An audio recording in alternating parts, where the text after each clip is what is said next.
And welcome everybody. My name is Josh the RV Nerd. Behind us at just over 11,000 miles and only 16 hours on the generator. Basically barely enough just to say it was tested to make sure it was running.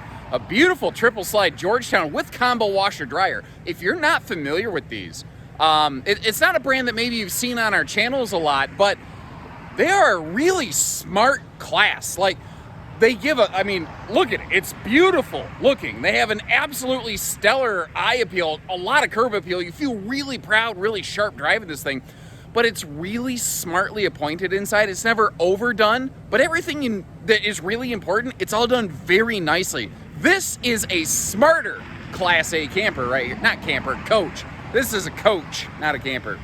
Yeah, someone's gonna give me flack for that.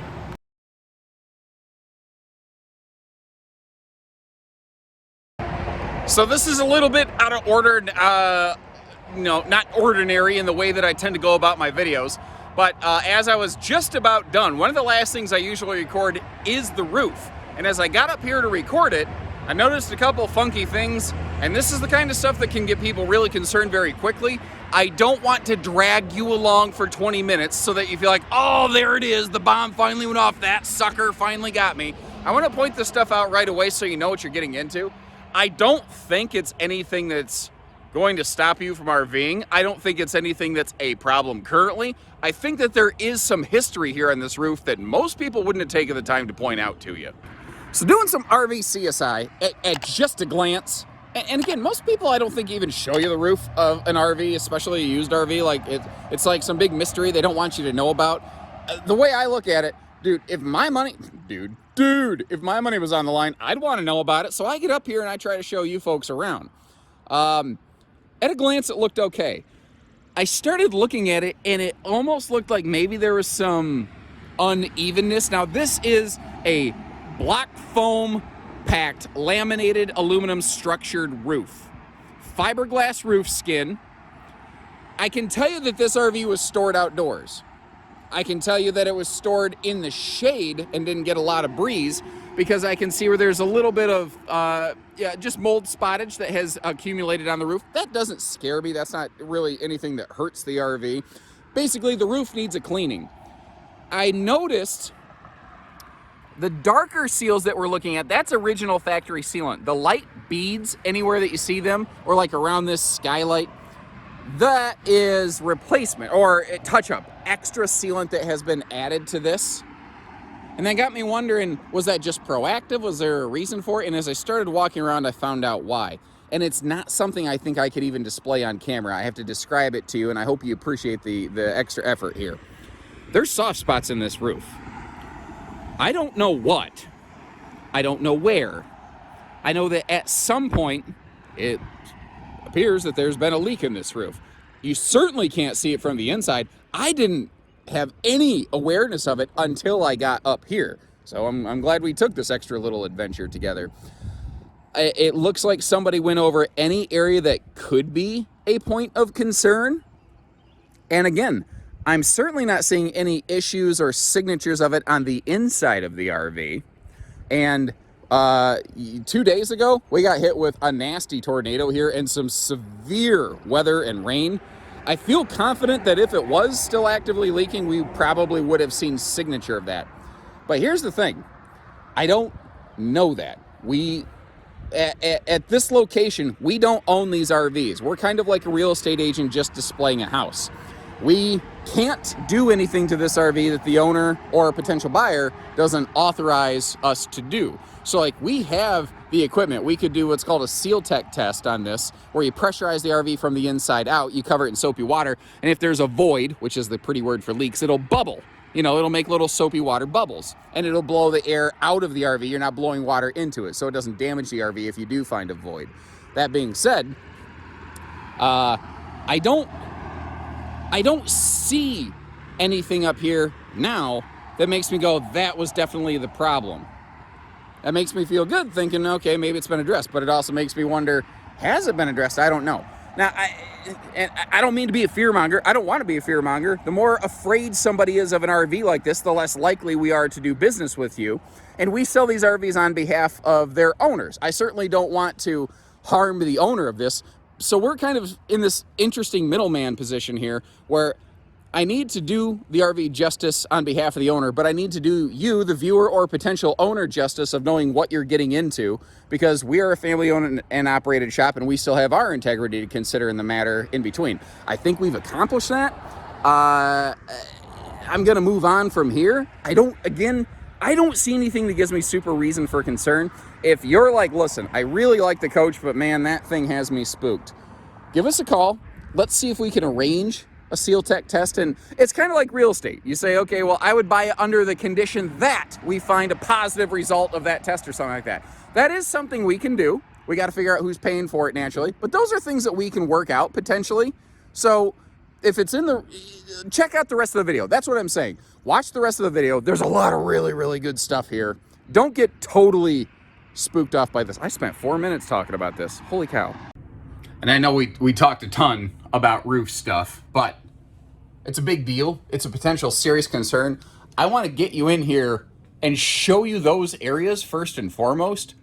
There's whatever's going on the roof level, there's absolutely no signature of any sort of problems, water damage, or anything inside here. Now that is a little kind of saggy piece of batten strip right there. That's just trimmed to kind of make the construction look a little cleaner. The problem is with heat expansion and contraction, sometimes those bow out like that. But everything I can see up here looks fine. On the inside, the RV looks fine. On the outside, yeah. On the roof, there were some areas of concern. If that's just too much for you, I get it. That's why I went out of my way for about 5 minutes now talking about it. That being said, there's a lot of good going on here. And I would really encourage you, like I said, to hang out. Check out the rest of this video, because like this is a super slide. That is an entertainment and dining slide over on the door side of the RV. It gives this thing just this very wide open and expansive look and feel. Like, I think that this RV could be perfect for someone who's going to do some snowbird, sunbird kind of RVing, because it gives you the living space to really set up shop for a long time for those extended stays. This is not just a weekender, you know, especially when you consider it's also got that combo washer dryer. It opens up in here and creates a very comfortable, expansive living area. I love the dining arrangement overlooking your RV, like your campsite over on your side of the RV. The entertainment here, that TV's in a perfect position, you know, whether it's from the sofa, the chairs over here, everybody can get a good look at things. That chair right there, if you wanted to, you could float around. Maybe you want to put like a little bookshelf or something in that corner. Like, this is a very easy to customize without reworking, rebuilding, manipulating anything in this RV kind of floor plan, you know what I mean? Electric space heat and Tootsie toaster down here. The captain's chairs can spin around as needed. And I like what the folks did. I have peeled the one of those seat covers up. They're not always the most fun to take on and take off, but take on, put on, and take off. There we go. I'm an idiot. But they're clean underneath. I like that these folks were being proactive about their care, maintenance, and upkeep, you know. I think that this is an amazing coach for somebody, say like you live here in the Midwest and you've got the RV in storage during, say, summertime, maybe some spring, some fall, and then when it gets cold, you want to start migrating like, you know, like a duck south for warmer climates, which I don't, the older I get, the more I'm like, wow, those folks aren't crazy. That's actually a really good idea. Every year the weather gets a little colder and I'm like, oh, I hate this. So when you get there, you got your auto leveling system, you got your generator to make it comfortable on your way, you've got the big slides to give you lots of space, you've got, I mean, this is an awesome model, and because it's not this insane multi-$100,000 expensive diesel pusher, when you're not using it, you don't feel like, oh my gosh, Martha, what are we doing? It's there when you need it, you know what I mean? And let's say from the other direction, you were sitting at like one of those captain's chairs over here. This is kind of what you're going to see from that angle. And one of the other things I wanted to really drive home is I've turned the table 45 degrees because that is a truly free-floating table. So you can see how it's got the double wing outs right there. If you want to extend both of those, the table can totally move it around how you need to. You can set it up to play cards or have dinner with friends or guests or whatever. The table does lock into the slide floor, so it's not banging around every time you take a turn on the turnpike or whatever, you know, the highway, the toll road, whatever you want to call it. Now, when you look at the kitchen, like if you just looked right here, it looks okay. It feels, compared to the big living room, maybe a little lacking, but you got to kind of realize they actually sort of interlaced the kitchen, like you see here, with other areas of the room. The kitchen kind of bleeds into the living room. The kitchen kind of bleeds into the hallway. And you've got decent prep space when you need it. You may have noticed you have a full oven and a convection microwave. You're getting and instead of or. You got that big 4-door refrigerator right there. You've got the large XL fan up here. That's kind of what I was saying. This RV, at times, it can look a little calm and understated, but it's got the goods. It's got all the right junk in all the right places, is kind of, I think, how Megan Trainor would have said it. Now, I had a 3-for-3 bad streak last week, where I just straight forgot to show the bathrooms of a couple RVs in my videos, and thankfully that streak ends today. This has a nice walk-through middle bathroom, which actually makes it very hard to forget, but neither here nor there. The fact is I have remembered it. Now, 7-foot ceiling means that you've got lots of headroom up here. Very nice if you're tall like me. And you can see how that shower head was replaced with one of those, what's it called, Oxygenics or something like that. It gives you a little bit better water pressure, effectively, is what you're doing. Now, this door right here, like a lot of motorhomes, it kind of locks in place to sort of act as a separator, because you have in here, you know, like if you're going to take a shower, you want to make sure you're telling everybody, hey, stay out of the RV.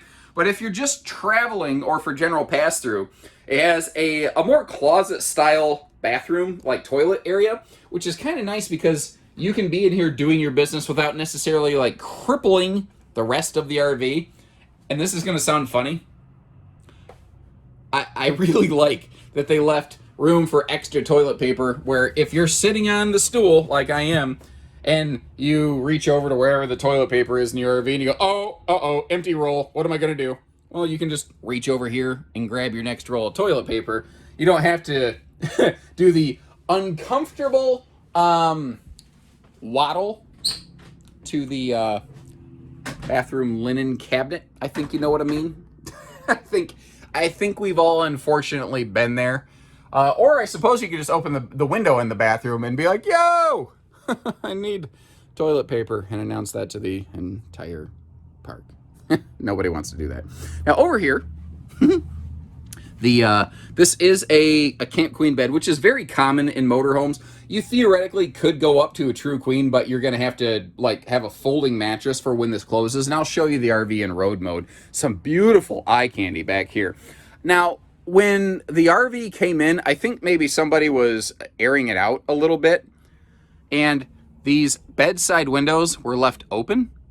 And I think the rain affected those side stands. You see how they're swollen a little bit. I noticed that right away when I came back here earlier today taking my photos. So my guess is that's what happened. I closed the windows so that I wouldn't progress any further, but I believe that was the case. And oh man, that feature wall back there, the way that they dressed that up with just those 2 strips of that faux stone foamy stuff, man, that looks good. It caught my attention right away. And it's interesting how transformative it was, because this rear bedroom, it is so warm and so cozy back here. Like on a rainy day, I could totally just see firing up the Netflix and watching whatever, series or show you're working on right now and just setting up shop for a while. Not to mention the fact you can't really tell with all this closed up. There's some serious storage in here. Let me get that open, because one of the things that we have is a combo washer dryer, which once again, I think that if you're going to spend some extended time in the RV, more than just a weekender, I think that's something you could appreciate. And I can totally see this RV working for potential full-timers. If you start, making a list of all the features that a full-time RVer is going to want and need, this coach has all of them. It just doesn't have extra fluff stuff that just jacks up the price tag. But it still looks good, and it still feels good, and that's why I call it a smarter class coach. So you've been cruising for a while, you pull into the Cracker Barrel, or let's say your co-pilot over here, they need to get you, I don't know, Diet Coke. Now chances are, unless it's timeout time, they're not going to be just staring at a slide while I suppose I could have turned that chair. But with the slides closed, this is what you're going to look at right here. And even with that table left kind of cockeyed, which remember when you're traveling, it'll lock in place basically against the wall and not stick out so much. But even with it sticking out, this is a very comfortable trek through here. Obviously, the refrigerator remains very accessible. Because the sink is kind of biased over toward this side, you can still get to it. It's a little bit of a reach, but for travel mode, I think that's reasonable, acceptable. And this is, again, one of the reasons why this does need to be a Camp Queen. Because with all that storage there, even though the mattress still kind of sneaks under it a little bit, you can't have a longer bed in there. Now, one of the easy ways around this is to get yourself a little 6-inch spacer block. Here's one of those tiny little pro tips from your Uncle Josh. Get like a 6-inch foam block. When you reach your destination, pull the mattress down and then shove that block up in there and then just throw your bedding back on top of it. Your pillow will mask that seam and you will have created a true queen mattress. And then when you travel, you just pull that block out of there. The slide will push the mattress back up toward the headboard. You don't even got to wrestle it. And there you go. So just because something, like a lot of times people say, oh, that's a super fail by the manufacturer, that short queen bed. There's super easy ways around things like that. I mean, we're not doing our job if we don't talk about the beautiful paint package on this thing. And I tell you what, if this is your first time watching RV videos, you're like, okay, well, what's the paint do for me? Well, first of all, think of like your car. Now, over a long period of time, your vehicle could theoretically start to show some symptoms of sun exposure. Sure. But if you just left a piece of fiberglass outside, it would start to chalk and show sun exposure a lot more quickly. Paint packages not only just look good, they keep the RV looking good a lot longer. Case in point, not too long ago, we had a 2007 actually, this one right over here. Here's a good example. That's an 07 sitting next to this much younger Georgetown. You can't tell the difference. By just glancing, you have no way of like just going, oh, that's definitely 10 years older. It doesn't look 10 years older at all. It looks just as new as this one in a sense. Now, it does always help. Personal care, maintenance, and upkeep, of course. But that's the thing about a paint package RV. It's more money up front, but folks, you're not paying the new RV price tag. You're getting the benefits of something that's been discounted in the used RV market. Now, this is a gasser. It's a Ford V10 right here. You can kind of see a little badge. Ford V10, not a real secret. But if we work our way down here, you see just the mirror-like finish on this over here. Now, I can hear the generator chugging a little bit. I think it might just be fuel related. I'm probably going to go shut that off.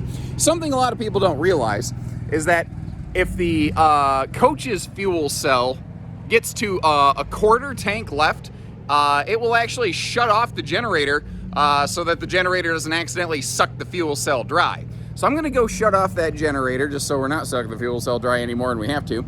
And also, I think it's high time we took a look at all the storage along the skirting here. Now, we're actually starting back at the front of the RV because this is where I ended up when I opened all the baggage doors. But I also realized you'd probably want to get a good look at all the tires here.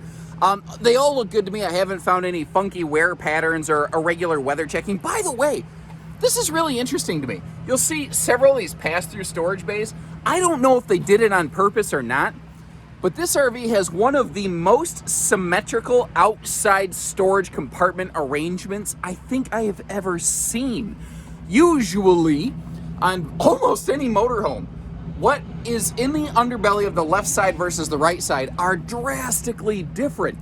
And in this one, it's like they have the same baggage doors in the same positions with the same kind of compartments.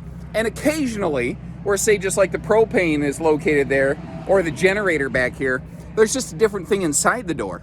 But the RV is very symmetrical outside, from an exterior visual point of view, which I thought was very interesting, actually. And I love how the power center back here, it's in the back corner of the coach. That I think is the best position for it, because that is where the park hookups most often tend to be located. That was a really smart placement decision. And again, I keep saying how there's really smart factors in this one. Like, it's got that nice, rock skirt in front of the towing hitch there, so that it gives it a little bit of a diesel-y kind of look, even though you're saving some money in that gas segment over here. It's got a 5,000 pound tow rating. You see that there is a tow bar included with it. Compliments of the previous ownership right here. I am not a tow bar expert, so I don't want to start pumping this thing up. I know it has a tow bar. I don't know the difference between them. People who live in motorhomes could absolutely make my head spin with everything they know about this. Something I did notice on this, though, I always look at the rear corners of motorhomes, because these tend to get dinged or banged or somebody backs into something. This one is clear on both sides of those dings and those bangs. Speaking of bangs, I was thinking of growing mine out, but that was like, 20 years ago. Regardless. So I don't normally do this. I try not to go through and open every single compartment individually in real time, but the way that the RV's parked, and with a little bit of wind that we have, it keeps blowing these doors shut. You see how it's got like a little tension strap right there to keep the door from getting flung open too far and banging against the coach? What it doesn't have is like a strut to keep it open. So it's just one of those things, if you folks could overlook this one little trespass this one time, I would certainly appreciate it. Just give you a... Now, for the most part, we've actually already seen through most of these compartments, because again, these are largely symmetrical and pass-through, but I don't want to show you just like one side. Don't close on me, door. And not the other. Just got my head caved in by that door there, not paying attention. I just get done telling you guys how the doors don't want to stay open, and then I, let one hit me in the head. Come on. There you go. Let the camera adjust. See, all this dead air time with me just talking. You hear enough of me talking. You don't need me to like fill in the blanks or anything like that, right? Again, all the tires looking good. So if you're ready to, get your motor running and head out on the highway, look for adventure or whatever comes your way, give us a call at Advantage One. We'll get you going. So take care, stay safe, have fun, and that sounded like a song, everyone.